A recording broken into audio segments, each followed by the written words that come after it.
The occult and the academic world were never as separate as we've been taught, and my guest today has spent years proving it. Aleister Crowley and Osman Spare get filed away as magicians, mystics, rebels, and sometimes madmen, rarely as philosophers wrestling with truth itself. And that's exactly the case he makes. It started with Crowley at 19, and years later grew into a lifelong dialogue between occultism and thinkers like Heidegger, Hegel, and Husserl. As he puts it, true will is a revelation of being, the unconcealment of being itself. And honestly, this conversation was a treat for me from beginning to end. Today, I'm sitting down with Dr. Ian Edwards, clinical psychologist, occult author, magician, and assistant vice president for student well-being at Duquesne University. He's the author of the 4-volume Being and Non-Being in Occult Experience through Atramentus Press. And his next book, which comes out in 2027, The Songs of the Sanctified Devil, comes from Theon Publishing. We trace the phenomenological roots of Ian's method and how Heidegger becomes the tool for unpacking Chumbley's ideas that there is presence and absence and presence, framing Crowley, Spare, Kenneth Grant, and Chumbley as philosophers of being, non-being, and becoming. We get into Spare's inversion of Freud, the line between spiritual bypassing and genuine transgression, and where personality structure can tip non-dual practice into psychosis instead of transformation. Ian brings in Camus and the idea of living in revolt, Sisyphus reimagined as a sorcerer, serving as a kind of devil inside a Catholic institution, and physical training as inner alchemy, before we land on what it actually takes to become your own sovereign magician. This is where philosophy, myth, magic, and meaning get woven together through the stories we love. And if this adds something to how you see the world, subscribe, hit the like, and share it, please, with someone who reads between the lines. Want to go deeper? Become a member. And again, remember where we're at. This is MagusintheMedia. Now, let's begin. Welcome back to MagusintheMedia. Today we get to travel down the rabbit hole into the beautiful, the psychological, the philosophical, the occulted.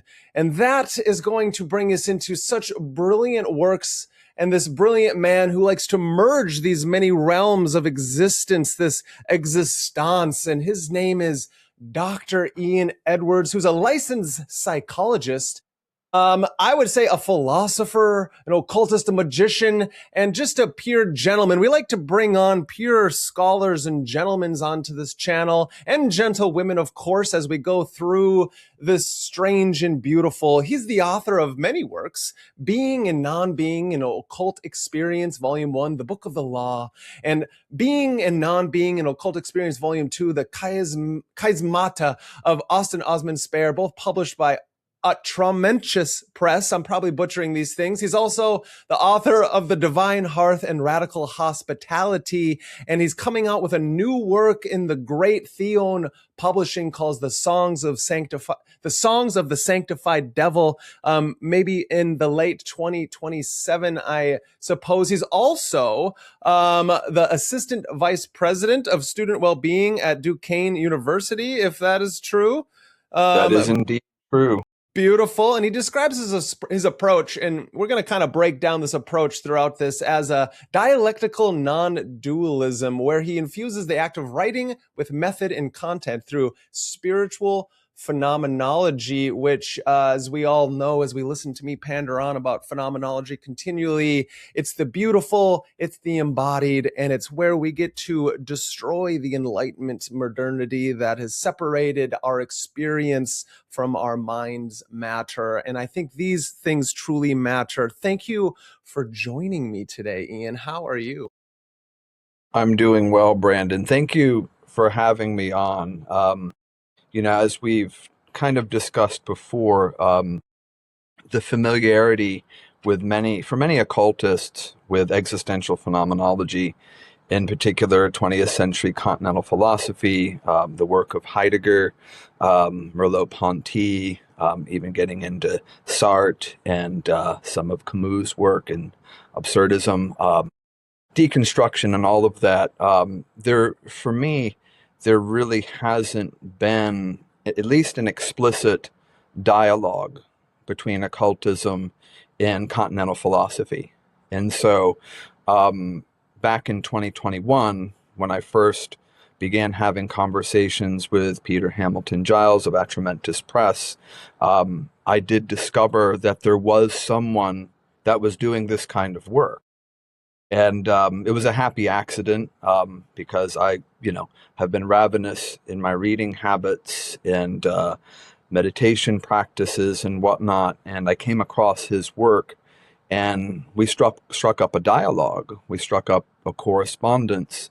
And I do hope at some point that even some of those initial correspondences could be converted into a kind of text, because they are really sort of brilliant letters and reflections on the intersection between continental philosophy and occultism.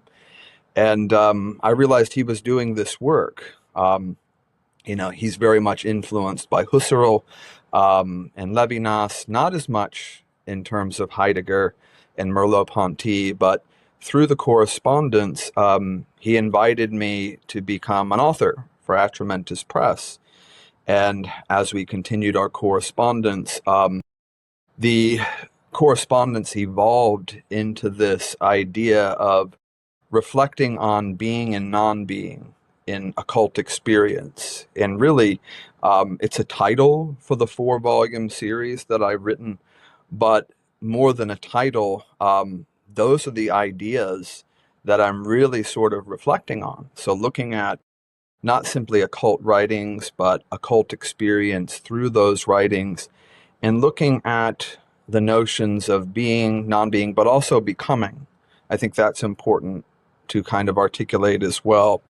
And so through those 4 volumes, beginning with Crowley, Spare, Kenneth Grant, and then Andrew Chumbley, and I could have unpacked many authors' writings, of course, but I wanted to kind of begin with like contemporary occultists and magicians, those that were familiar to most, and really spend some time like unpacking these notions of being, non-being, and becoming, even in the service of, constructing in some way through their writings a new understanding of subjectivity, which I think for me, when you read them as philosophers, which doesn't exclude reading them as occultists and magicians, you realize that these individuals are talking about things that are quite profound. Yeah. And whether or not they realized it or not, sometimes like my sense is that they didn't realize what they were saying. And so like bringing sort of this continental philosophical background, depth psychology to these works, my objective is not to obviously discount or invalidate what has already been written about them, but to do something in a complementary way, is to say these individuals were discussing revolutionary notions of being, becoming, non-being, selfhood, subjectivity, all of these things, ethics, like all of the things, metaphysics, ontology, all the things that philosophers typically discuss, but these individuals were doing the same thing.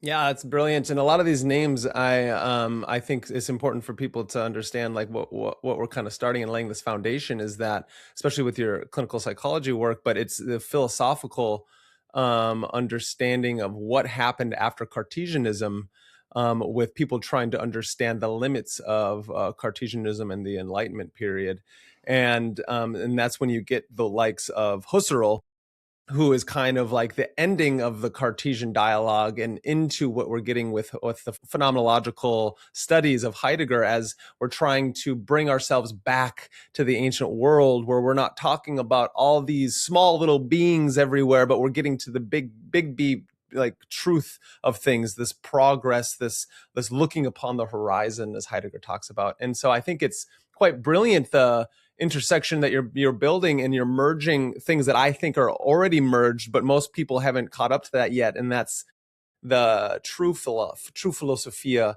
the magical, and the occult, the esoteric. And these things are vastly important. And so I think you got a lot of beautiful work ahead of you, because it's not easy work.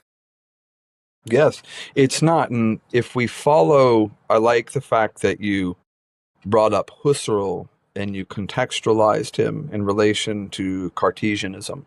I think that's really important for situating this discussion, because this discussion and my work, I think, is a part of of a history. So we're trying to situate even these works within a particular contextual horizon, within a particular history.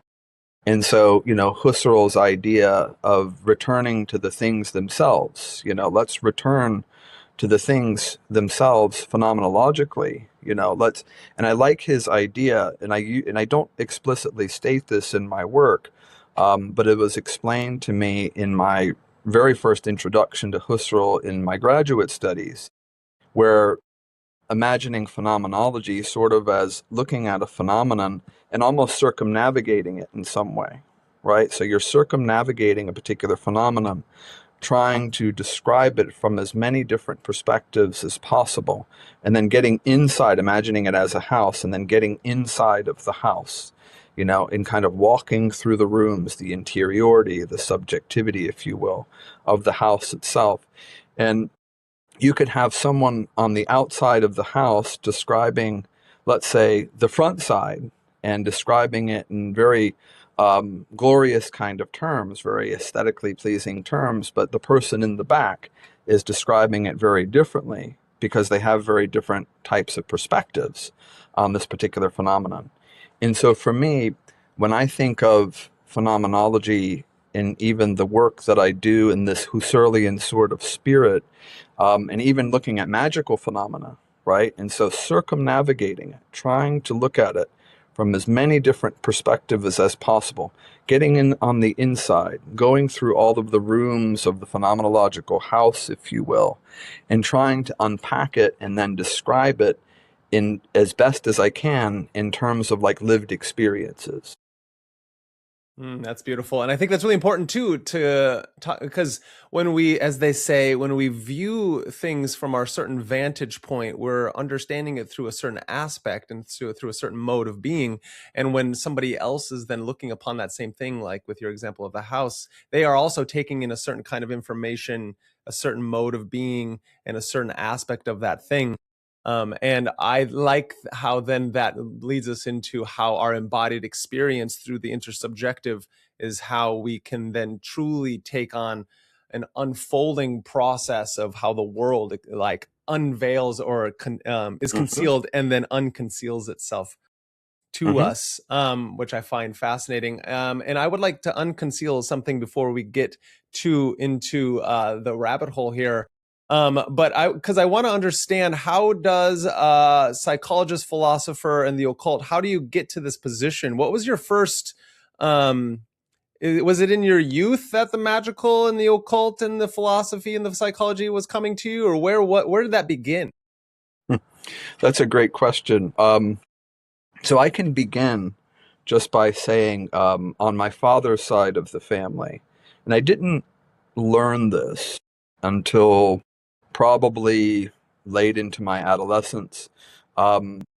Aside from my father, prior to him, so my grandfather, my great grandfather, they were all 33rd degree Freemasons, right? And so I learned this over the course of time, and so that sort of made a lot of sense to me, because very early on in my childhood, I was very prone to kind of mystical, visionary types of experiences. And you can imagine being a child and having these experiences and feeling somewhat alienated. Yeah. From a phenomenological lens. It's not really a shared world that you have with people, right? Yeah. And so volunteering or talking about a lived experience of something visionary or mystical, which I didn't have the terms for at the time, would be quite alienating. So I was prone to these sorts of experiences since a very early age. And my own mother, she was very much interested in all things mystical, esoteric, etc. So I was exposed to a lot of things from her from a very early age. And so when I had found out about this history in my background, like it kind of made sense a little bit. And so I started digging into that a little bit more. And in my adolescence, through my early 20s, I read like, ravenously on different subjects, mostly like depth psychology. So I was very into Jung, very into Joseph Campbell, Alan Watts, and figures like that. And, for the longest time, going into a bookstore and seeing that metaphysical section there was always both like an attraction and a horror at the same time. Because like I wanted to step into that territory, but I didn't want to be seen stepping into that territory. But I was drawn inevitably to that territory.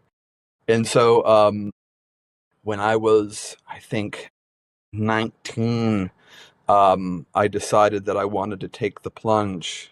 And I went into this particular store, this Borders at the time, and pulled Aleister Crowley's Liber Aleph, the Book of Wisdom of Folly, and I started perusing that and felt very drawn to it, and ended up like reading probably half of the book while I was in the bookstore. And then I bought the book, and as I walked out, as I was walking out of the store, there looked to be what appeared to be, based on simple appearances and maybe stereotypes at the time, a witch that was walking toward me, and we made eye contact, and I held the door open for her, and bizarrely it pulled my arm out of my socket. So my shoulder was actually just hanging there for a while. What? And I had to, yes, it was the most bizarre sort of experience. And I'm like, my gosh, like my arm was like pulled out of my socket just by like holding the door open for this person who was actually walking into the store as I was leaving. And so that was kind of for me like an experience of the uncanny in some way. And I sat with that for a while. And, for the most part, I tend to be open to all kinds of explanations for things like this.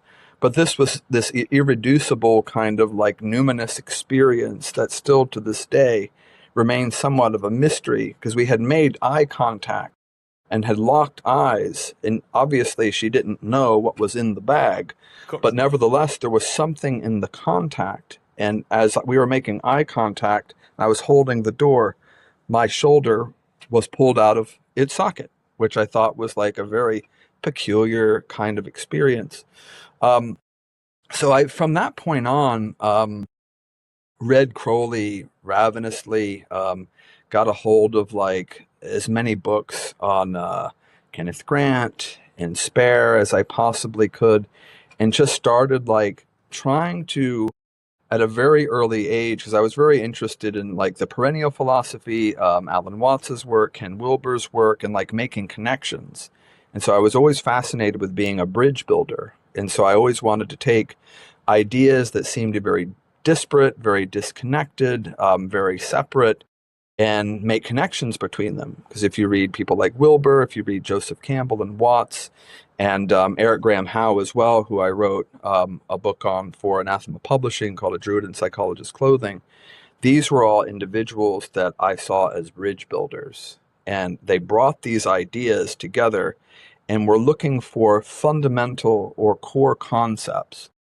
And so many people had done that, like with Western mysticism, different schools of Asian thought, but I hadn't really seen a dialogue between occult philosophy and the Western philosophical canon. And so I thought, like, okay, as I was reading Crowley more and more, and I returned to him more and more, and some of these other individuals, I started to make, for me, what were connections. And so in bringing these ideas together, almost in this dialectical sort of sense, I allowed the contact to have this like mutual influence, if you will. Like, how does a dialogue between Crowley and, let's say, Heidegger or Hegel change the way both Crowley is read, but also change the way both Hegel and Heidegger might be read? So for me, that was always interesting to do, to see how the contact between ideas influences in some way the way each thinker or each philosopher or each occultist gets read. And so through this kind of dialectic, through this encounter between different schools of thought, through my works, in many ways, I tried to innovate new concepts and new ideas. And so if you look at some of my writings, there are new terms that are there, right? Yeah. And so, like, for me, kind of similar to Heidegger, when he was writing about being, he basically said, up until now, philosophers have talked about being, but they really haven't said what being is. So in 438 pages, he's basically writing about what being is. And so, like, for me, this dialogue kind of between occultism and continental philosophy returned me ultimately to think about the beginnings of occultism itself. So just like Heidegger might put being under erasure and question its meaning, like for me, one of my fundamental projects is actually to do the same thing with the word occult in magic. Nice. Right? So another, like Heidegger's other beginning or second beginning, for me was sort of a prompt to begin rethinking occult philosophy through those kinds of lenses. Like, what would it be like to rethink the meaning of the word occult or occult experience, to use what we were talking about before, almost from a non-Cartesian perspective. Yeah. Right? So this kind of emerges in, vitalism, Heidegger's philosophy. All of these things provide for me like a new language for occultism. And I think it's really important, and then it's your own version of the neologism, as Heidegger would do as well, because as if you don't all know, it seems like our words have a lot more baggage than we want them to have.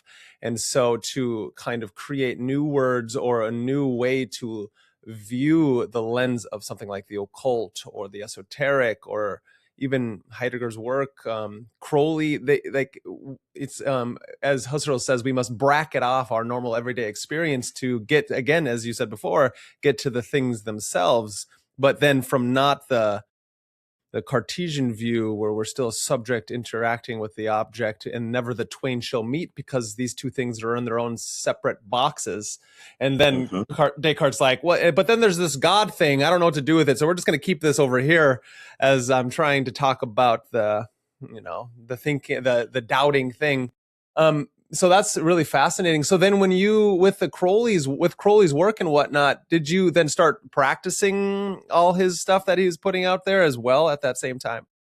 Absolutely. I felt that part of it was actually quite important, for me, like not simply to wax philosophical on some of these really important concepts, but to actually practice, to like take up, his school of magic, if you will, whether it's through the OTO or the AA, but to really take up these ideas and practices and reflect on my own lived experience of actually practicing these things. And so that part of it was equally important, because if I'm going to reflect, I don't want to simply reflect from a purely abstract or theoretical perspective, but from the perspective of my own lived experience. And so what's woven throughout these writings is a combination of theoretical reflection intertwined with lived experience. And oftentimes I don't make that explicitly clear, even though, like for me, a dialogue between thinkers produced, in some ways, new innovations in occult practices. And so for me, in a lot of the appendices in my books, there are practice sections of practices that I've in part kind of innovated on my own, just through over the course of time, practicing, some of the more familiar practices, and at the same time allowing the language of continental philosophy to kind of influence the way those practices evolve and take shape. And so, yeah, I think that's equally important, to plunge oneself into the experiential through praxis and to allow words, logoi, grammar, grimoire to kind of come to life in this embodied way. And for me, that's very important, whether it's as a practitioner, through meditation or occult practice, but also as a depth psychologist, in terms of the work that I do with my patients. Like most of the work that they do is going to be outside of the consulting room, right? Oh, yeah. And so the practices that they're engaged in, their dialogue with the numinous, their encounters with a vitalistic, alive sort of world, their bracketing of any kind of preconceptions of what self, world, and other might be, and allowing the things to kind of emerge in this unconcealed sort of way, right? And so there's this idea that, for me, if we adopt sort of a pagan Lebenswelt or a worldview, and what that means for me phenomenologically is walking out into a world where the world is alive, it's vital, it's oracular. The world soul is constantly in dialogue with the individual soul, and there's correspondence.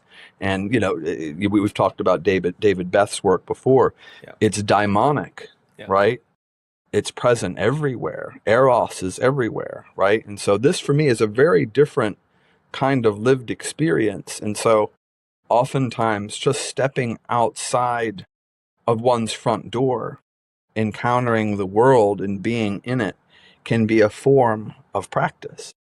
Oh, yeah. No, beautiful. And I completely agree. I am trying to propagandize my audience in the world that it is through actually the lived experience and through that vital environment, the pandemonic, as we move through the world and we open our wounds to the world instead of close them up, which is what I think Yes. a lot of the esoteric community does, the occult community, the new age community, the philosophical, because the Ivory Tower is Yes. a band full of walking wounded individuals who think they Yes. understand through the intellect and don't understand that we truly need to merge the intellect with the lived experience. Yeah.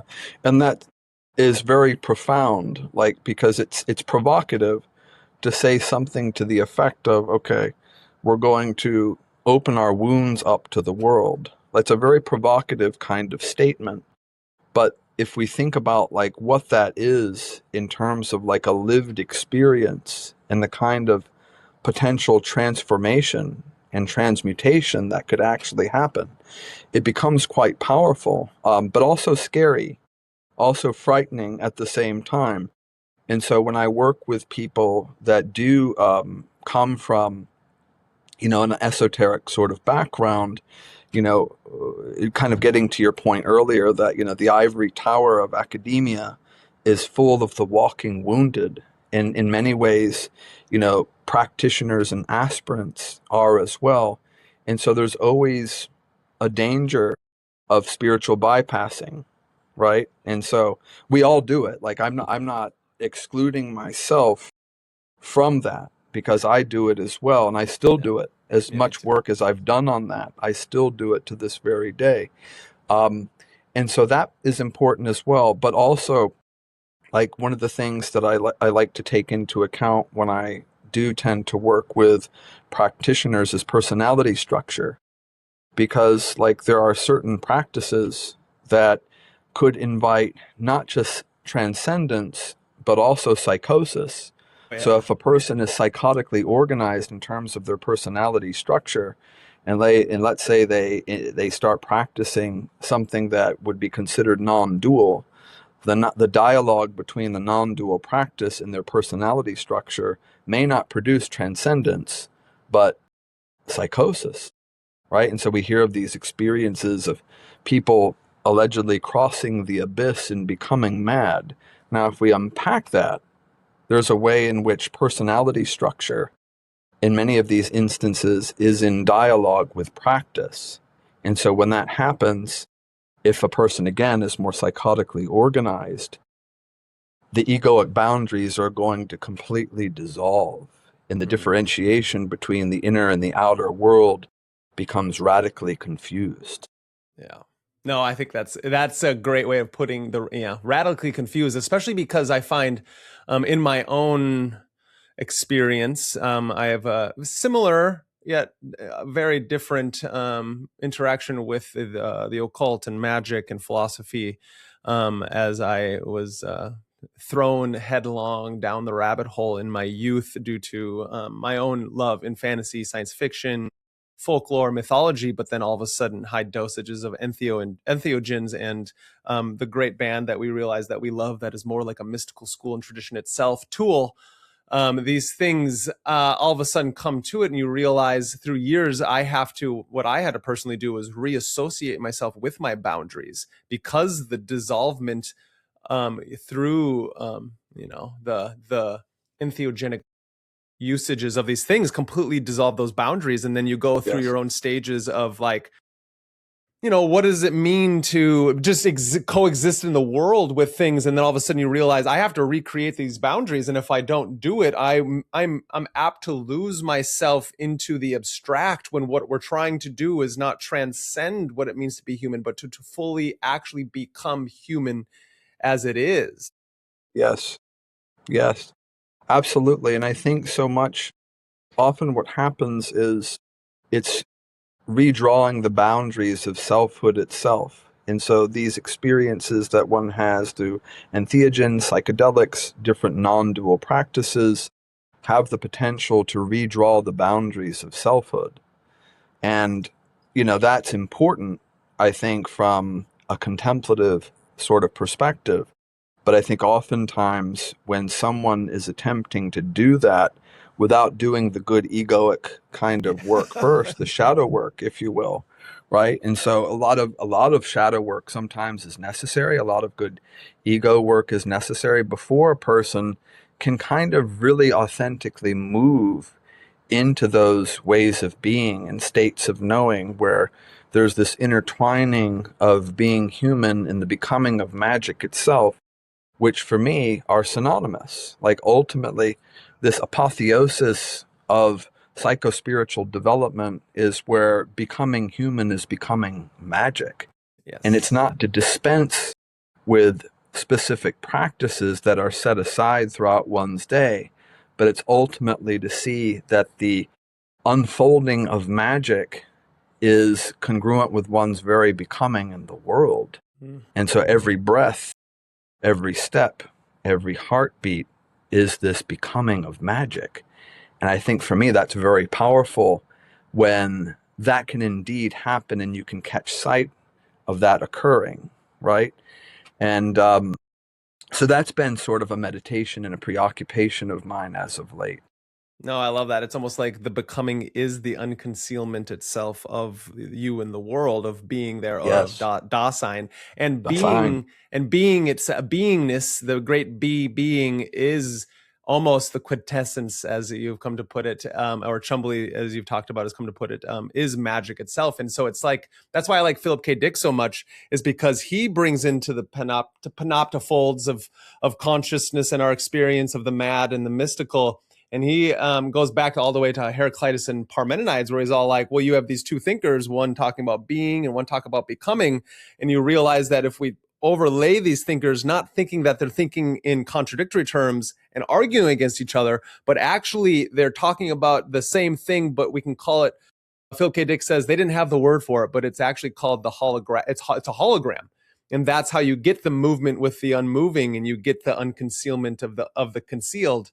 And then all of a sudden we're like, what is going on, and what is reality itself as I'm trying to walk and be in the world upon the horizon. Yes.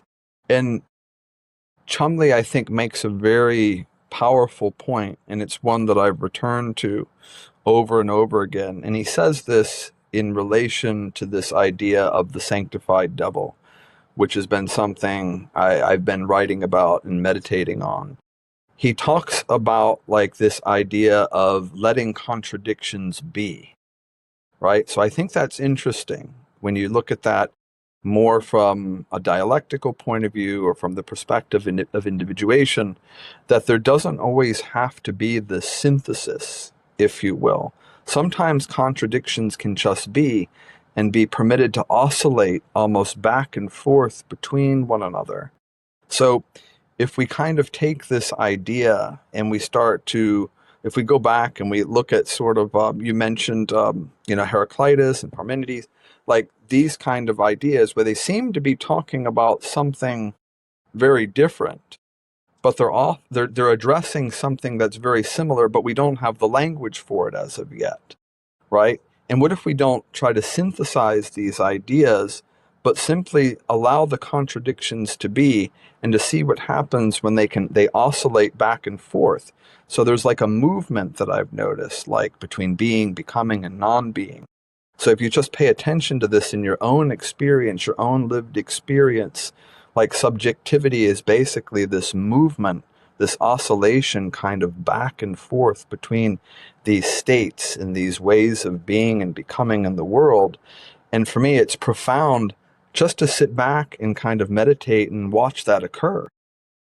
Yeah, nice. You almost have to. It's like the tzimtzum, right? It's the expansion and contraction of the universe as it oscillates between the pillar of severity and mercy until you finally merge itself past the abyss into the upper supernull. And all of a sudden you realize, kind of like we're talking about, the contradictions were never contradictions.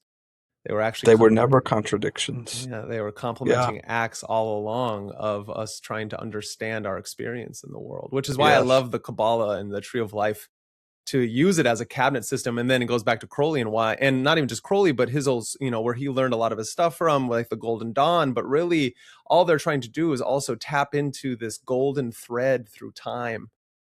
And that's kind of why I find it so fascinating. Your work is because of you're taking all these different thinkers and then your own experiences, and then truly getting at the heart of things. And I do truly think it is the heart of these things is, let's not get caught up in like the laws of non-contradiction. Let's not get caught up in these types of things, because when we do get caught up in it, we're stuck in one mode of being instead of understanding the phenomenological perspective, which is there are many modes of being and acting in themselves. And so I find that it's fascinating to me. I don't know if everyone else finds it just as fascinating as me, but it is because of, how. This is the next question, I guess, is then having grandfathers in, masonry, high level masonry, as well as yourself falling into Crowley. Did you find yourself falling into different magical schools and societies yourself? Yeah, I was always sort of, personality-wise, it's difficult for me to stay an adherent to any one school. So yes, I could say, I've dabbled a bit with the OTO and the AA and, the Typhonian sort of schools and Ophidian currents and all of that sort of thing. Chumbley's school is the one that probably appeals to me most. Yeah. Right. That's the cultist Sabotage? Yes, that's right. Nice. Yeah. That is the one that about that. Because I didn't know about to be honest, Chumbley was not in my spheres of influence. And then, so as I'm reading your work that you sent over to me, as well as looking up Chumbley himself, and then, because you're making a connection to him and Osman Spare, with Crowley and Heidegger. And I'm all like, oh, wow, this is a whole new aspect of these characters that I like Spare's work. And, is for everyone out there just to know, your modern day chaos magic would be nowhere without Spare doing what he did, because he is the man. Everyone out there who plays with their sigils and whatnot, like Spare was the progenitor of those types of magical acts, rebelling against the institutions of magical societies that he did.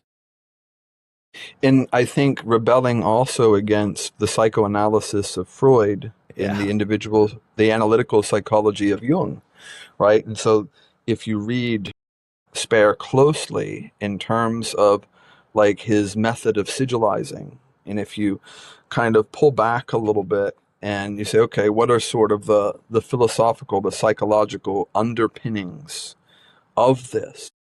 The whole idea, in a way, is much the inverse of Freud, right? And so instead of making the unconscious conscious, it gets inverted in a way. So there's this idea of making conscious intent almost unconscious, forgetting it, releasing it, letting it go, and seeing what happens as a result of letting go and forgetting that desire, and seeing how this desire can ultimately actualize itself when there is this almost like intentional forgetting that's going on. So I thought that inversion and that kind of reversal was very interesting in terms of like opposing, like Spare kind of standing in opposition in many ways to Freud. And he didn't, have a lot of good things to say about Freud from time to time. Like, even though like one of my favorite illustrations by him is actually a depiction of Freud. It's one of his later, I think, illustrations, and I would love to be able to get my hands on it, but I have never seen like a print of it. It's absolutely beautiful. But for me, like, I wanted to take these thinkers and situate them within a similar kind of current in history, like, and even bringing in people like Heidegger, bringing in Lacan, for instance. And so one of the things that I've done before was to dialogue like Lacan with Spare. And I did this at a, fairly major academic conference at Duquesne, where I presented this to an audience of Lacanians who were looking at me with horror. What are you doing here?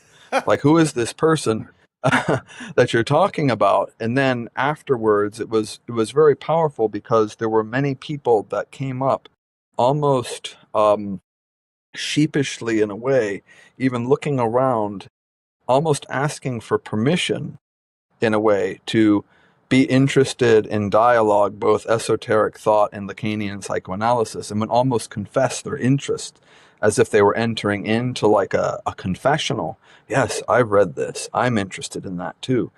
Yeah, it's okay. You can do that kind of work, right? It's quite fascinating. But yeah, so for me, it was, like to situate, for instance, Spare in relation to Lacan, in relation to Heidegger, is to also put him within a philosophical tradition as well.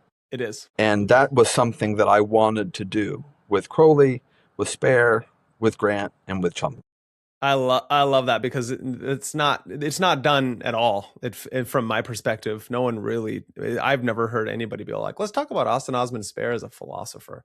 Same as Crowley, interesting enough, and that's what one of my things that I really want to help bring to the spheres is how Crowley was a philosopher. And I think if we can understand him and his madness and his mysticism, his magic, his intellect in a way that is seen from the philosophical lens, then you can kind of understand him a lot better. As I find in the occult and like the more Golden Dawn guys, or a little more traditional in that way, they like, and maybe rightfully so, Crowley's done a lot of maybe distasteful things, I would agree, but at the same time, his work is in the intersection of the psychedelic revolution, the late Edwardian Victorian occult spheres, the psychotherapeutical techniques of consciousness change that Leary and Robert Anton Wilson, and so he's right in the smack dab in the middle of all these things, and let alone his being a fucking double, triple agent for all these different crazinesses of our own history that we're going through at that time frame. So it's a fascinating subject, nonetheless.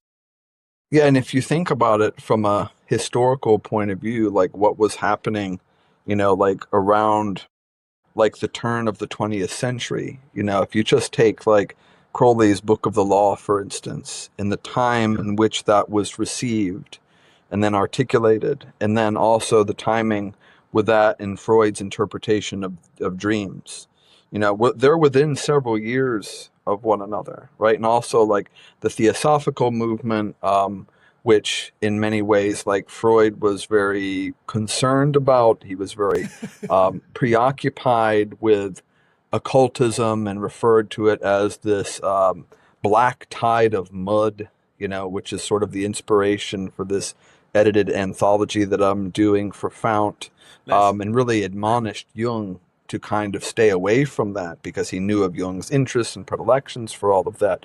But in terms of like the evolution of consciousness itself, and from a Hegelian point of view, like this unfolding of Geist or spirit throughout history, like this early 20th century in terms of consciousness studies was for me quite pivotal and paradigm shifting. And Crowley talked about, of course, the Book of the Law being like age shifting, like we are moving into the age of Horus, right? So that's significant, whether you adhere to that or not. It's significant because he's talking about a significant shift in consciousness.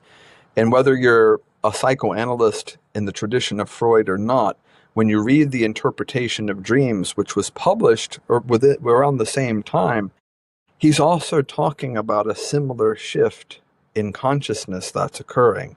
And I find that fascinating. Yeah, I always consider Freud to kind of be as brilliant as he was. Again, I will state, his interpretations of dreams, that book kind of laid a foundation for a lot of our thinking. But we also got to know then, for all of you out there who don't know, the grandson of Freud is Edward Bernays, who then was the creator of the propaganda, and then changing these terms into what was it, from the propaganda machine into public relations. And so to understand how the dark sorcerers that I deem them to be and these techno-oligarchical feudalists, how they have such good mind control upon the masses is because they're using the exact thing that then is also tapping into the collective unconscious itself. And then all of a sudden you have a way to kind of use the magical act upon the masses. And what I'm trying to bring back, especially now, that you and I have met and all the other people that I'm meeting in my own work, is like, let's tap into our own sovereign magician on this pathway so that we are no longer controlled by the masses, by these powers that be who understand these same concepts, and not just concepts, but actual practices. And then upon doing so, you can heal yourself, and then we can have a healed republic. My inner Platonist comes out. It's like, you know what I mean? It's like, why not do that? Yeah, no, I love that. And so this just to continue your point, which I think is brilliant, by the way, and I think it's very important to think of oneself. And I would use the term, so thinking about Albert Camus' work, he talks about this idea of living in revolt, right? It's important to live in revolt. And so if you imagine magic, sorcery, witchcraft, the invitation to become one's own sovereign in some way, like for me, like these are acts of rebellion. These are acts of like living in revolt. And so one of the ways I talk about like the myth of Sisyphus, and so at the end of the myth of Sisyphus, Camus says we have to imagine Sisyphus happy. And when I've reflected on that, and I've brought this idea up to others, it's often left a very bad taste in people's mouth. Is this a way in which we're just supposed to become satisfied with the status quo, eternally pushing the boulder up the hill? Well, to a certain extent. But what if we imagine Sisyphus as a sorcerer? Yeah. What if we imagine him as a magician? Then we kind of go back to this kind of idea that you're talking about, that there's a way in which pushing the boulder becomes almost a way of living in revolt, like rebelling, like these technologies of the self, that really that's what magic is and sorcery is a way of rebelling, resisting, right? Living in a way that's very transformative and transmutative, and detaching oneself from certain powers and discourses that kind of cause repression in many ways. And I think these are, for me, like this is an important direction for magic, sorcery, and witchcraft to move into. Yeah, I love that. Especially then, one of the things that I dislike about, obviously I'm within the esoteric community and the occult community and with things like that, but there's also a disdain I have because it's almost like the revolt becomes its own spiritual bypassing. And so it's such a fine line to move through the world, in especially these worlds of how easily the ego can trip up on its own. On its own look. It's a very it's narcissist looking at his own image just far too long. Yes, absolutely, for sure. And thinking about kind of like what freedom actually is, what liberation is, what does it mean to do what thou wilt, right? Yes. And so this again, like, is a meditation and a reflection, and so thinking about it in terms of living in revolt, rebellion, and it not being a form of narcissist just looking at his reflection in a pool of water, in a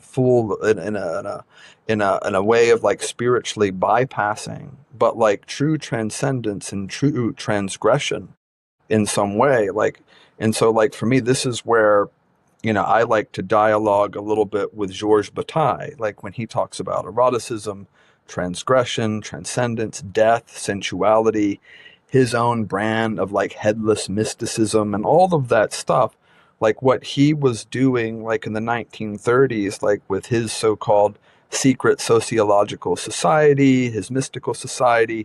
For me, that was absolutely revolutionary. I thought what they were getting at there was very powerful. And so what I have done with some of my writings is I've dialogued Bataille's idea of the Asifal, the headless one, with Dasein itself. And so I start to reimagine Dasein as decapitated in some way, like a decapitated Dasein, right? And what would that look like, in terms of Dasein being fundamentally and for the most part ecstatic in a way, right? And sort of ecstasis in the unconcealment of truth being intertwined. I like that. Okay, I'm gonna try to. I want to get back to that. I'd like to kind of hit up on again what is this cultist Sabotage, and why was it so influential for you upon your path?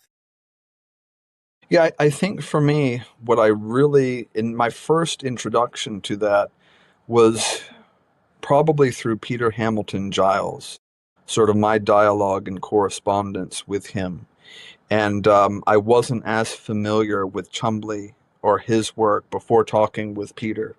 And obviously there are some differences between what Peter is doing and what Chumbley is doing, but there's some similar kind of philosophical and spiritual underpinnings. And what I really ultimately found appealing in this cultus sabate kind of idea was Chumbley's idea of the Geminis, right? And so I mentioned this in Being and Non-Being, an Occult Experience, Volume 4, and also Crooked Confessions in particular.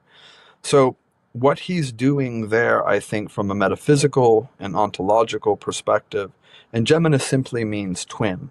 And so, but when he unpacks that, what he's saying is that, okay, so if you have presence and absence, there is presence in absence, and there is also absence in presence. Now, that sounds very mystical, very enigmatic, very confusing, and it is to a certain extent. But what I tried to do was to unpack this idea as a metaphysics and as an ontology, which he mentions it, but he doesn't really do that in a lot of his writings. And so in mine, I'm like, okay, the only way we can possibly talk about this idea of the Geminis, presence and absence, absence and presence, is to dialogue it with continental philosophy in particular, like with metaphysics and with ontology and with Heidegger, right? So for me, I had to bring in Heidegger as a way of trying to unpack and explain that, because it was just thrown out there in his writings. And I'm like, oh my gosh, like there's something of a gem here.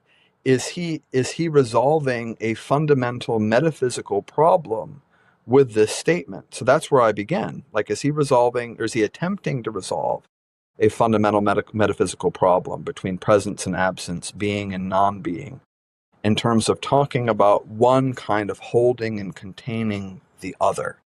And so what I've tried to do is to bring in people like Heidegger as a way to unpack that notion so that it has some philosophical meat to it.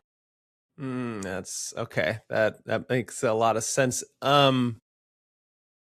So this is fascinating, and so this is what I want to bring upon, because this is not that it's confusion, but I find there to be an interesting dialogue in this idea of what being and non-being means, especially as Heidegger puts it. Nietzsche kind of was the last metaphysician, Mm. even in rebellion against the metaphysics all the way to Plato and before that. And so what's fascinating is what Heidegger does, and we've kind of talked about it, but what he does is he's trying to state, now what do we do in the worlds of beingness? And we're trying to get away from the small b beings of the cup and the you and the me and the tree and the sun and the moon and all these different things. And can we get to talking about what is being itself? What is the is of isness? And when we do that, I wonder, from your perspective and your reading and work, how do we merge this thought from talking about how can there be a non-being when beingness seems to be all there is, and I'm thrown into the world, right? This thrownness.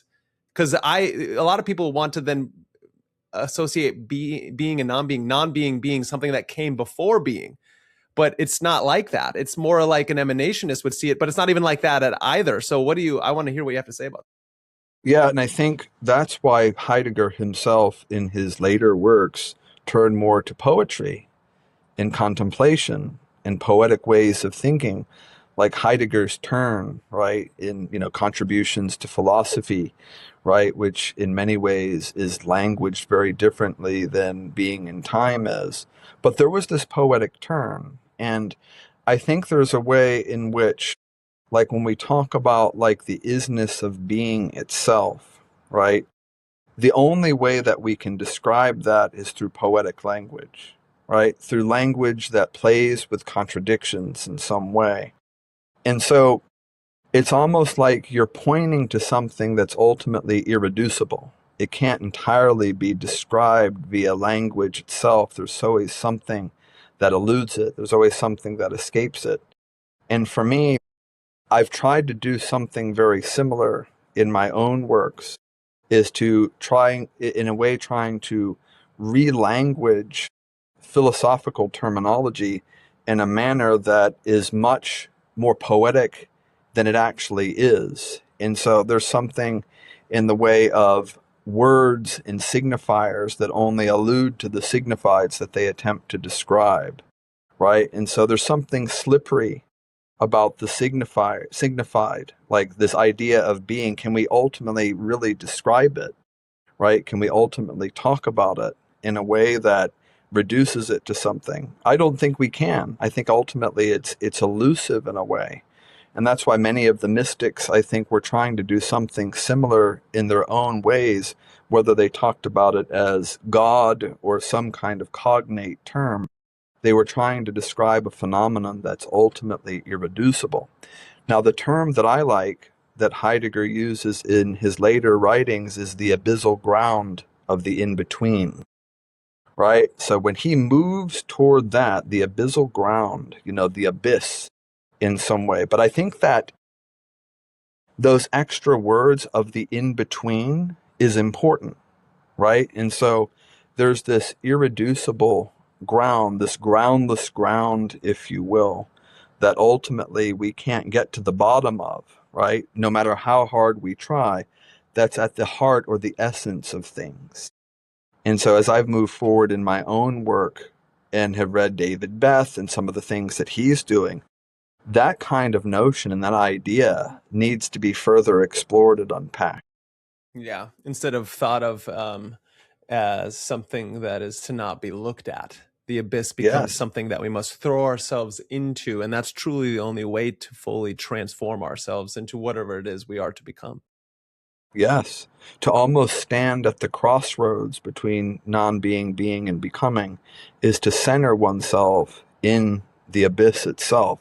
It's to stand in the center. Imagine standing at the center of like the eternal return or the eternal recurrence, time as a Ouroboros, time as a circle, and being able to look around that circle in a way, right? Because in that center for me is the abyss itself. And that is almost like, I've tried to describe that as like the center of the ritual circle even. Like, is this sort of abyssal ground, this point, capital P, this 0 point that I've talked about and have tried to rewrite Heidegger's Another Beginning by replacing O with 0. I saw that. Right? Yeah. And so, again, whether that's foolhardy, fucked up, or whatever it is, it's my attempt to try to like bring these ideas together.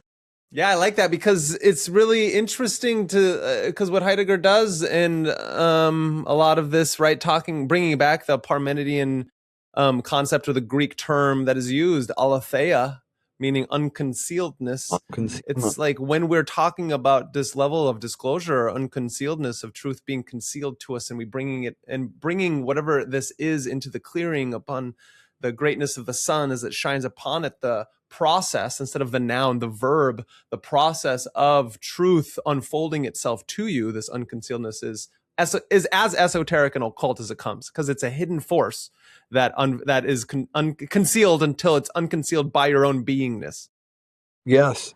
And imagine that beingness being the abyss itself. And so if we basically say being and abyss are the same phenomenon in some way, and being is not separate from non-being and becoming. And so to stand at the center of this is to stand at the center of the intertwining, of the intersection itself. And imagine magic as a form of perception. Imagine sorcery as a form of perception, looking from the abyss at the abyss as it presents itself in this unconcealed way through the world. Now, how does a tree show up? How does a tree reveal itself from the perspective of the abyss? That's my question. Like that for me is like the heart of magic itself, is to walk out my front door and look upon a phenomenon from that contemplative way. How does a phenomenon appear when I look from the abyss and stare at the abyss that's emerging from the tree and contextualizing?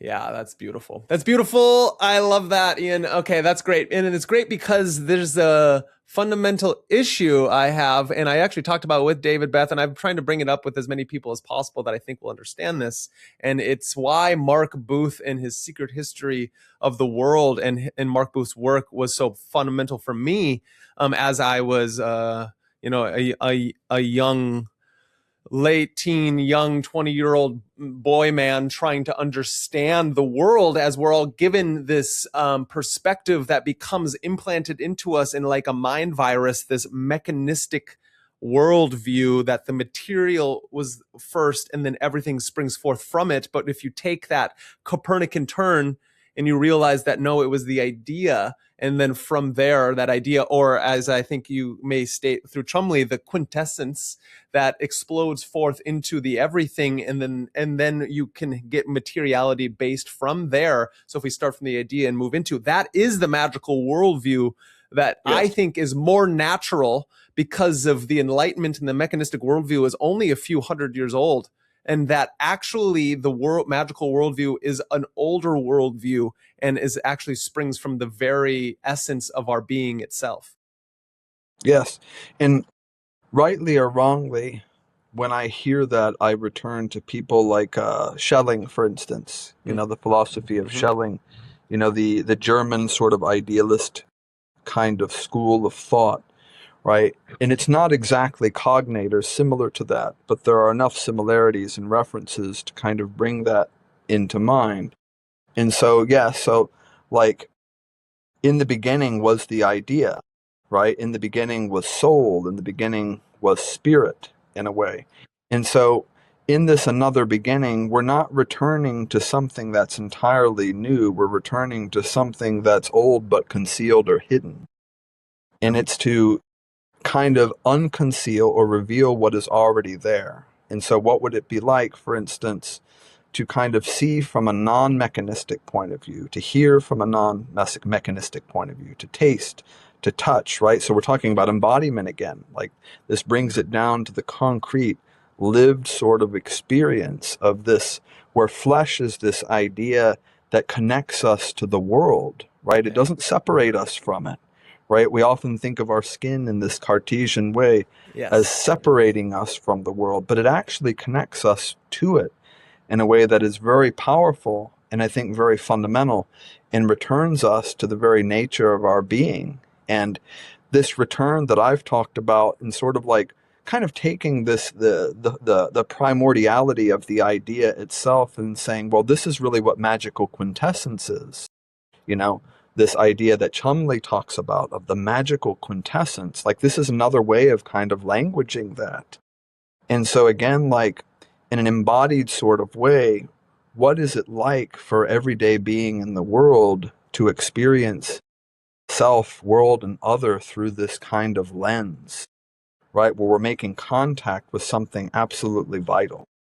Yeah, that's great. And just so all you Heideggerians and non-Heideggerians out there, just so you know, Heidegger talks about it. It's Zuhundenheit and Vorhandenheit, right? It's this readiness to hand and presence at hand. And I think that's something he always gets back to when he's talking about the hammer. It's like when it, and it's, and I like to interconnect it to like flow state or truly just being in the world, in a way where you don't think about, as Heidegger talks about hammering. You don't have to worry about what the hammer's made out of. It's material. It says Aristotle is its main four causes. What you're doing is you're just picking it up, and you already know. I just have to. I'm building a house now. You're not over analyzing it in an analytic way, but it's ready for it. And then finally, when say the hammer breaks, now you have to worry about the hammer itself. And I think it's funny that Heidegger, being the German idealist he is just talking about hammering all the time. And and it relates to what I think of when you're talking about the quintessence of magic, as Chumbley talks about, or when you're walking outside and you truly want to have a magical experience of the tree. It's not some abstract, transcendent thing. I know David Beth with his Klages work is trying to be all like, let's get away from the transcendent abstractions and then get back to the things themselves. And it's not the Husserlian things themselves, because that still is stuck within the subject-object dichotomy to its fullest and to its purest. But we're getting back to how we truly are being in the world, Dasein, being there. And I think that's so important because, again, it goes back to this spiritual bypassing and this over indulgence into the egoic identifiers of calling ourselves certain things and thinking we're acting magical when really you're still stuck within the mechanistic worldview. And now not even that. Now you're within postmodernism, and then all truth is thrown out the window, which gets us back to Nietzsche and his work. Mm-hmm. And that kind of reminds me in a way of something that Eric Graham Howe said when he was talking about Druidry in magic. He said that it's nothing but really common sense. So what we're trying to do in some way through this very sophisticated philosophical language, which Heidegger and Klages will often use, is to return to something along the lines of what would be common sense. Like if you think about like the way Merleau-Ponty talks about synesthesia, for instance, which for me is a very powerful idea. So he talks about the child's way of embodied being in the world as fundamentally that of a synesthete, right? There's this idea that, yes, like I can smell something that I see. I can hear something that I can touch. This is prior to sort of this false scientistic kind of division that divides the senses and really splits embodiment in a way. So I think in a way, like we're trying to, without over-idealizing childhood or childhood experience, because I don't think that's the point either, I think we're trying to return to a kind of vitalistic, phenomenological way of experiencing the world.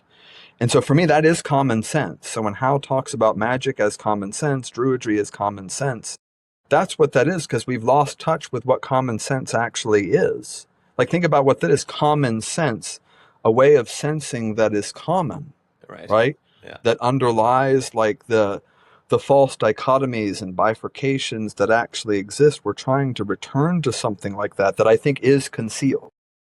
Yeah. Definitely. And it has to be. It has to be because it goes back to the thing I'm continually trying to say. And Robert Allentown Wilson talks about it with his work through Korzinski, which I'm continually trying to propagandize my audience towards, is that all language is but metaphor. Everything we talk about is a metaphor. And you even brought it up, but I'm going to bring it up even more, is in his book of Aleister Crowley's Book of Lies. It's fascinating that he names it. That's very apropos, because the Book of Lies is a bunch of Book of Truths if you have the eyes to see and let it unveil itself to you.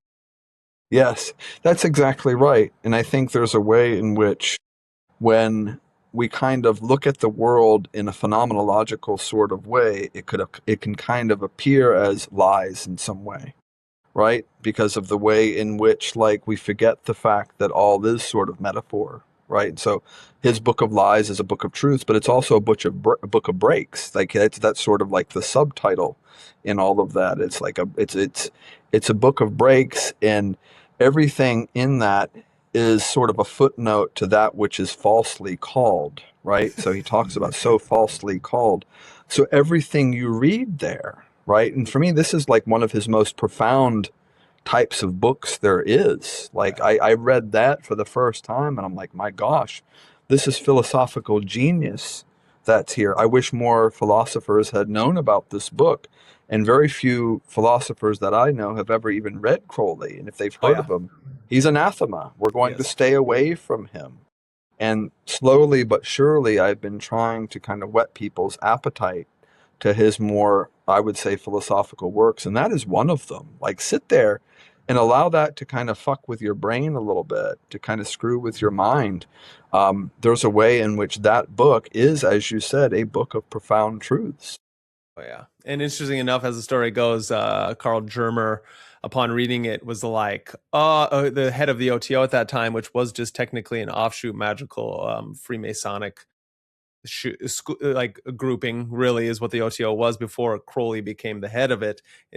In one of them, it was you're like, oh, how did you know our highest level 9 degree secret of sex magic? Crowley's all like, I don't know what you're talking about. And he's all like, well, it's in this book that you have right here, and I want you to now run our school or run our institution. And then this actually kind of leads me into the talk about Druidry and witchcraft, because how do I get into that? Well, the transition lies within my disdain for actually the OTO and these groupings through time, and even Thelema, which I am probably, if you look at the Liber Oz, all those things, I'm all like, I agree, that would make me a Thelemite. And then I yet still disdain most Thelemites due to their Crowleyanity, because they're not taking upon doing what Crowley wanted people to do, was become their own sovereign magician, as we're talking about, or as Timothy Leary talks about, where he's all like, I screwed up. Don't tune in, turn on, and drop out. Tune in, turn on, and drop in. Don't ride in my bus, get in your own. And so I think there's something here, and I want to know what you think about that, especially with things that you write about with Druidry and how, as well as the witchcraft stuff, because both of these two terms have become just that, identifiers, instead of things that are supposed to tap us into the initiation of the world. Yeah, and I think, as you were saying, like Germer's response to Crowley, like, how did you know these esoteric secrets? So that does remind me of something in the Cult of Sabotage in terms of Chumbley's writings. And I think this is true in other schools of thought as well. There's a way in which, yes, like initiatic wisdom can happen through progressive stages and grades and direct sort of tuition and instruction, but it can also happen through inspiration, vision, and dream. Mm-hmm. And there's room for that.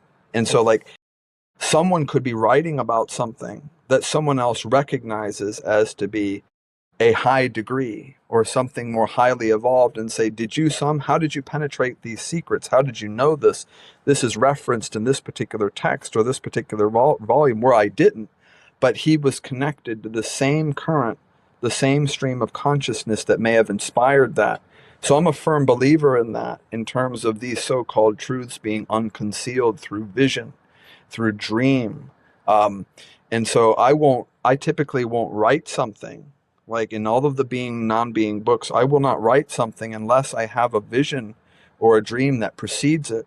And so everything of a philosophical nature in some way is an attempt to explain that vision.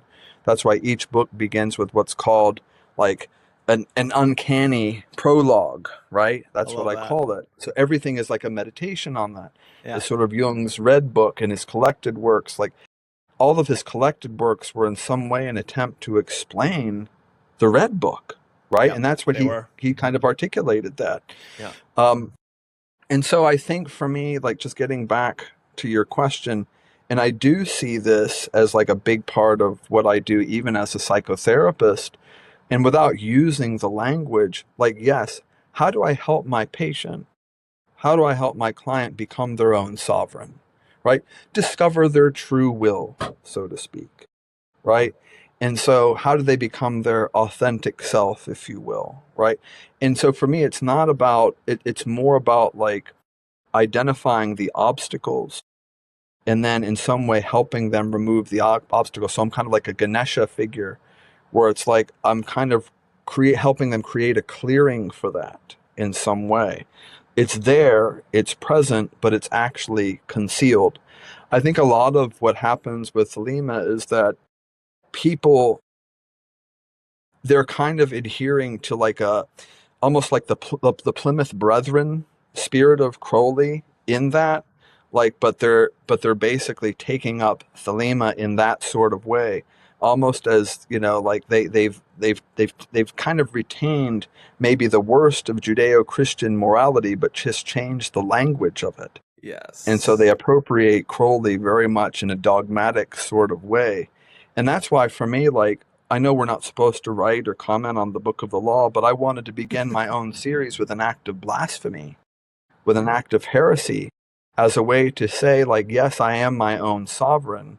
And that's what this is ultimately about It is. in some way.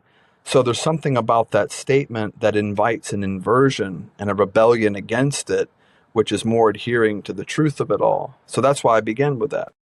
I love that, especially because if any of you out there have burned your Book of the Law, you've forgotten exactly what you're not supposed to do, and that is you're not supposed to just abide aimlessly by some ideology or what a god or goddess or daemon or whatever it is that's telling you, but you're supposed to actually put it through your own critical thinking apparatuses and realize what is it actually trying to dictate to you, and read between the lines as you do so, because within it then you'll realize what actually it's trying to unfold to you, and that is the unconcealedness of being itself, right? Absolutely. And here we are returning to Heidegger and Crowley. And so true will, in many ways, is a revelation of being. It's the unconcealment of being itself. And this is where we make the connection, which I think is very powerful, which most people probably wouldn't make because not having read Heidegger, or the folks that read Heidegger aren't reading Crowley and aren't taking it up in this way. But I do believe that they're talking about something very, very much the same and something very similar. And practically, I think it's so important in my work with people to help them do just that, to help them explore just that, right? And what is the fundamental nature of their desire, you know, itself? Like, what is my desire? And how does desire differentiate from demand? What is my calling? So that's another way of kind of my calling, my vocation as a human being. And how do I water that seed of my calling that may have been present from a very young age, right? How do I cultivate that? How do I nurture that?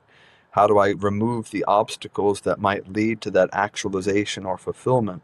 Which, again, like we're saying, is about becoming one's own sovereign, right? Becoming sort of the sorcerer that knows how to invoke different types of deific forms and forces, right? Depending on context, right? That for me is what that's all about. Yeah, I love that. That's beautiful. So then how does it feel being an occultist, psychologist, philosopher within the Ivory academics? I can only imagine that's quite intense and wonderful at the same time. Well, as the title of my book on how suggests, I too am a druid in psychologist clothing, or a magician, or an occultist in psychologist clothing. Um, and obviously, through this dialogue, there is a kind of unconcealment of who I am, right? And so part of the way I navigate that space is that there are a lot of people that don't know, actually, that even though, like, I'm very open about it, You like are, you are, I'm out of the closet you about all of are. this. Like, I don't, my Instagram is not private. Like, my information on the internet is not private or anything like that. But there are quite a few people at the institution where I work that don't know about it, right? And so some do, and they kind of want to pretend that that doesn't exist in some ways. And I take great pleasure in this. I'll just go ahead and say this now. Yes, I'm out there in terms of with my esoteric interests, and even with my connections to the left-hand path to a certain extent. But I do take pleasure when oftentimes when priests do not know how to work with a particular student or a case, they come knocking on the devil's door. That's beautiful. you Yeah, you know? almost have to. Well, right. It's like, and I'm okay with that. I'm like, okay, like Yeah. I would be happy to assist here. And Yeah. I gladly do. And so, yes, like theologically, very different, obviously, from, you know, sort of like the Catholic dogma, but the relationship that I have with the institution where I work, which is a Catholic institution, is one of like support in many ways. And so I'm more than happy to help out when they come knocking on the devil's door. Yeah, and I like that, and especially because it goes back to the neologisms and how full our words and languages of baggage, and even the idea of whatever it means to be the devil in that instance. And in this instance, it's just a metaphor for somebody who lies upon the outward unknown of the exoteric, and that's when we get into the esoteric. And so you need somebody to be able to go within the realms of the darkness, right? And that doesn't mean evil. What darkness means in this instance is the unconscious, the realms that the exoteric light of the Abrahamic traditions or the normal traditional worldview. In this religious understanding, both the scientific materialist and the dogmatic evangelical or the religious person, they're the same person. And it takes the magician or the sorcerer, as you put it, to be the ones to finally merge these things together and to understand that's where the unconcealment of truth actually lies. It's in the in-betweenness of things. That's right. That's right. And that's why I have, you know, philosophically, no problem ultimately playing that role because it is a dialogue with the unconscious in many ways. And I found that there is a light that emanates from that darkness itself. So oftentimes we want to transmute light into darkness, but oftentimes what needs to be done is to reveal the light that comes from the darkness itself, a kind of luminous darkness, if you will. And so for me, this idea of the sanctified devil even is sort of this, as Chumbley says, he's a dancing contradiction, right? That word dancing is very, very important, right? There's something joyous, celebratory about like dancing over and across the abyss, like plunging into that, holding contradictions, allowing them to be, being a devil who works for a Catholic institution in some way, throwing me back on what the very meaning of that word actually is. Like, what does it mean to be a so-called devil within a university setting or a Catholic institution?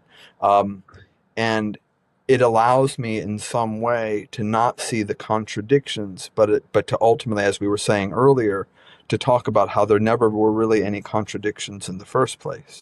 Yeah. And then to know where our etymology of the devil word comes from, demon or daemon. And that goes Damon, back to that pandemonic and how it's the things that we're most fearful of are the things that we truly need to look into, and how then yeah, things become subversive and inverted through time in the history of philosophy in the world.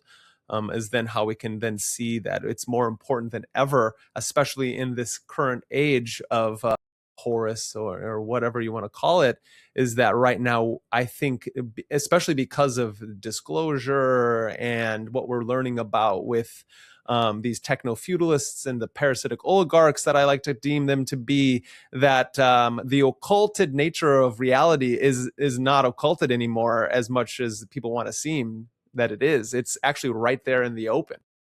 yes, that's right.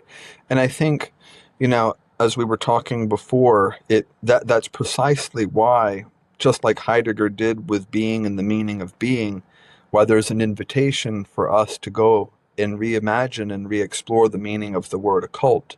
You know, occult meaning secret, hidden in some way. And so what you're saying and what is true, it's actually right there out in the open. It's like the purloined letter of Edgar Allan Poe. It's there. It's right there for us to see, and everybody's looking in these obscure kind of places for it, but it's right there. It's present. It's right before us. Like Jesus says, the kingdom of God is within you and it's outside of you. It's unfolding. It's present kind of everywhere. And so returning to this idea of an occult that is not something that's hidden, but is something there, invites us to adopt almost like a sorcerous, a magical way of perceiving itself. So this becomes about like a unique spiritual phenomenology of perception. And so how do we engage and look upon the world in a way that's different, that allows us to see the unconcealment of the occult in everyday life? That's beautiful. And then, just so everybody knows, both you and I are both practitioners of the embodied act. And what I mean by that is how important it is to get in touch with the body mind syzygy through practice, not just your ceremonial magical practice or your contemplative actual embodied philosophy, but through actually getting in touch with your own physical body, the proprioception and interoception of how we interact with the world. You are we spoke of right before we got on about your what the Iron Temple, is it you said it? And That's what I call it. And I love that. A space that's for inner and outer alchemy. In essence, the gym, as most people call it. Yep. And I think the gym is more important than ever, no matter what it is, if it's in your own home, if you're going to a gym, but it's tapping into this level of suffering and creating and becoming your own, what I deem the philosopher, king, warrior, lover, the magician who also knows how to wield a sword. That's right. Yeah. And so for me, so there's a lot of scientific research, obviously, on this and we could just talk about that briefly for those that might be interested in that. And sometimes when I talk about or present on like the psychological benefits of movement, for instance, people want to hear about the science behind that. So, what's happening when you're actually voluntarily, intentionally moving your body in any form? Well, you're basically turning it into an endocrine system is what's happening. And so what happens is these molecules called myokines get secreted into your bloodstream, and then they cross the blood-brain barrier in the brain. And they have like an antidepressant, anti-anxiety sort of effect. So a lot of the studies have shown that for the vast majority of people, movement, intentional voluntary movement, beats psychotropic medications. Yes, it does. And these are like empirical studies that show that. This doesn't say that people shouldn't take psychotropic medications or anything like that, but it's important to kind of look at the research that's guiding it and what's happening physiologically when you're doing this, because a lot of the same neurotransmitters are involved in this. Dopamine, serotonin, epinephrine, norepinephrine, all of these things are involved in that. So that's sort of that physiological approach. But for me, it's very important, to begin every day. I like to start my day off with some form of intense kind of physical movement, right? And that for me at this point in time is strength training, and with high intensity interval cardio training. And so it's a way for me to get in touch with the body itself, right? It's like a way to enliven and to reinvigorate the body, to get the blood and the oxygen flowing, and to see how being in the gym, if you will, is a form of magical or sorcerous practice. It is. It is the inner alchemy that takes place there. And so there's a way in which we can talk about it as a form of alchemy, like iron alchemy, inner alchemy, what's happening from an alchemical point of view when you're actually training. Well, you're transmuting something base into gold. There's a negredo that's actually present there, and you're transforming it into something that's ultimately golden at the end of the day. And that can happen within a 2-hour workout, incidentally. You can have that experience of inner alchemy that's there. Yeah, I love that. And so it goes to, and I think we both can agree that one of the problems of our modern, postmodern world is that we've taken the warrior out of the thinker and the thinker out of the warrior. And if we can integrate these two things and make the academic embodied through some kind of physical practice again, especially, not, in the gym, I think is important. I think movement is important, but then add the ritual aspect to that. And then that's when the magical quintessence can transform itself. And then it becomes what I like to deem Kung Fu. It becomes a Kung Fu practice, because Kung Fu is not just the Chinese arts, which I love. It is mastery of mastery through time. And that's what this takes. This whole thing that we're talking about is actually just trying to master yourself through time. And you have that in the many different variations of our everyday life. And if we think about the intertwining of being and time, so to self-master is also a way of mastering time. Yeah, right? exactly. And I do really agree with that. And so the invitation, I think, is to restore the warrior to the poet in some way. Yeah. So we talk about the poet warrior, the warrior poet, or the mage or the sorcerer that's also a warrior at the same time. It's a way of like actualizing one's fullest potential as a human being. And think about it like there's a way, whether it's weight or something else, there's something that it's like whatever's in front of you is inviting you towards self-mastery. Like in the end, like the goal is to fail. Like you're not going to win. Like at some point, like over the course of time, your endurance will give out, right? You won't be able to lift a certain amount of weight. But it's really a practice of failing and getting up again, over and over again, dying and being reborn. So it's a way of kind of like perpetuating that cycle over and over again with each death and with each rebirth. You know, there's a continual growing and unfolding and evolution, and there's a way in which we attain self-mastery through that. It's beautiful. It's the saying that I latched onto in my early years of this, and it's I got it from Joseph Campbell, and he got it from either Hinduism or Buddhism, and it's Mahasukha, all this suffering and in perfect harmony, and I think that's really important. So as we're winding down, it's fascinating how these beautiful conversations can go so fast when we're within the noetic mind spheres of this astral temple. It's beautiful. You are currently working on a new book that you're going to be publishing with Theon Publishing, and that is The Sanctified Devil. Can you talk to me a little bit about that and what you're working on, what you're going through? Yeah, so the last sections of Being and Non-Being an Occult Experience, Volume 4, one section dealt with a conversation between what I called what Chumbley called the Sanctified Devil, and my adaptation of that in someone who I called the Cross-Eyed, right? And so it's basically, you know, this idea that the Sanctified Devil is, in my opinion, in the way I'm writing it, is like a further evolution of the Ubermensch itself, right? And so that's the way I kind of situate that. And then in one of the other appendices, there's a collection of 31 psalms. These are psalms of the Sanctified Devil. And so with the full rendering of the songs itself, it's basically an inversion of all 150 of the King James Version psalms. And I think, as you said before in a previous interview, it's a reversion in some way. So the inversion is a reversion, and there's a way in which, yes, there's a kind of unconcealment of a kind of meaning that's hidden within the psalms themselves. But methodologically, the approach is to invert them in some way.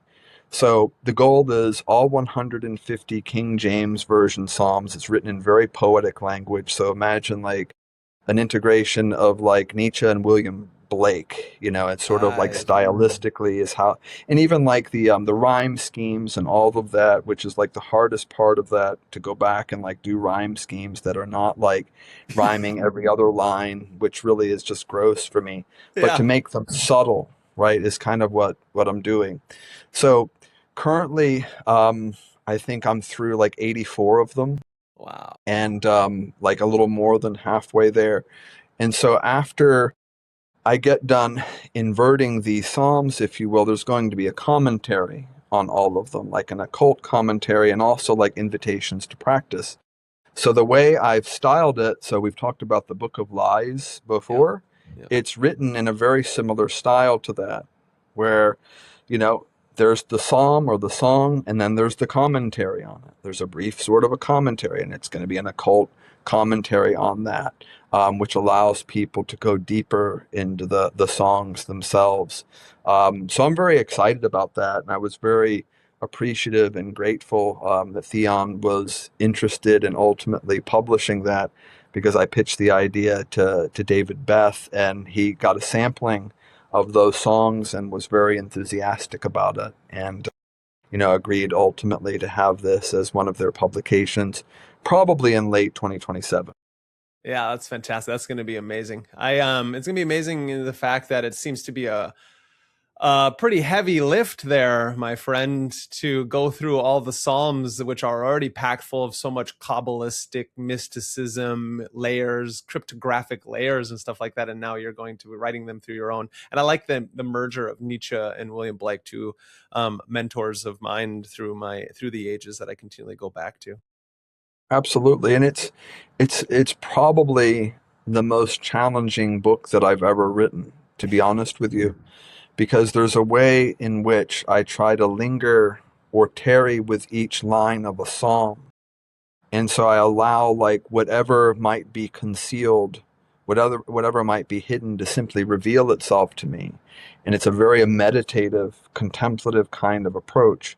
So often what happens is in sort of this clearing of my own mind, I'll see the words change. Sometimes images will come. And then oftentimes I'll just write what I'm seeing and what I'm experiencing. And so it's amazing how this very non-rational sort of process ends up presenting something that I feel is really, really good esoteric poetry. Yeah, that's beautiful. So then, yeah, everyone out there, keep an eye out for obviously Sir Ian Edwards' work that's coming out there in 2027 through the Great Theon Publishing, and make sure you go out and check out all his other work. We're definitely going to continue doing this because the conversation seems to flow so seamlessly between you and I, and we were able to skim the surfaces of such in-depth work, and you're a brilliant mind, and this has been fantastic. Can you tell the people where they can find you and all the things that you're doing currently? I think the main place to find me is through my Instagram, which is Ian Edwards PhD. And so you just type that in, look that up, and you'll see there are posts regarding all of my publications, meditations, and reflections on those. And I also, in a lot of my podcasts are on there as well, or at least clips of those. So you can kind of get a sense or a feel. But it's also it's through my Instagram, it's also a space where I kind of present myself as a psychotherapist, as a depth psychologist as well.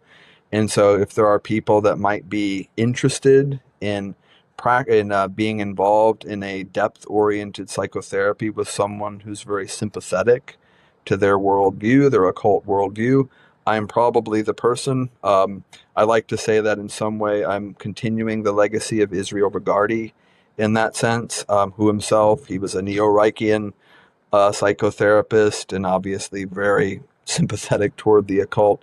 But I envision myself as doing similar work that he was doing, but more from a depth psychological lens.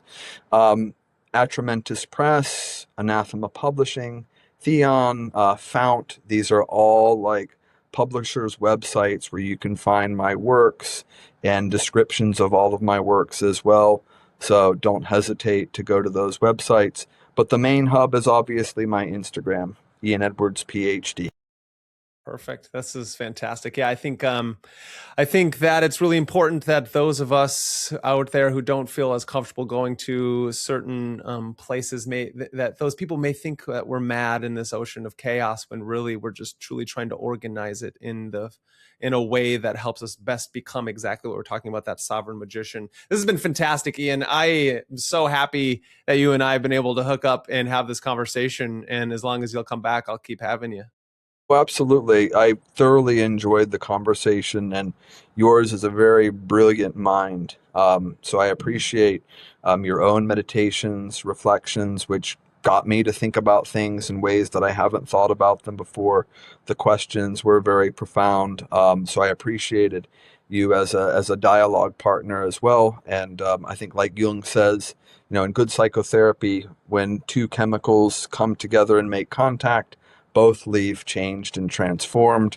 I can say that as a result of this contact, I have changed. Oh, that's beautiful. That actually gives me it's how you know it's authentic, is that it gives you the goosebumps after it's said. That's beautiful. Thank you, Ian. And everyone out there, again, like I said, make sure you head over to all of Ian's work, the website, his Instagram, and give as much support as possible, because it's tough out there in this age of chaos, and we have to kind of stick together apart in our own ways and put our intent and awareness and intentions into those places that are truly trying to help things unconceal themselves to us. And make sure, if you haven't already, subscribe, like, and share to Magus in the Media. And that's what we're doing here. We're truly here to help merge all these very similar things in a different way, but in a very similar way that Ian is doing. There are the psychological, the philosophical, the occult, and the esoteric, yet there's this golden thread that aligns them all into this beautiful aspect of something that is truly inconceivable in and of itself. And the more we add that poetic grandeur to it, while also taking away all the crap, muck, and nonsense, then we can truly get to a position where we can allow our own being there to be unconcealed to us. And so, again, thank you for such a fantastic conversation. And I hope everyone out there has a beautiful rest of your day. Good night.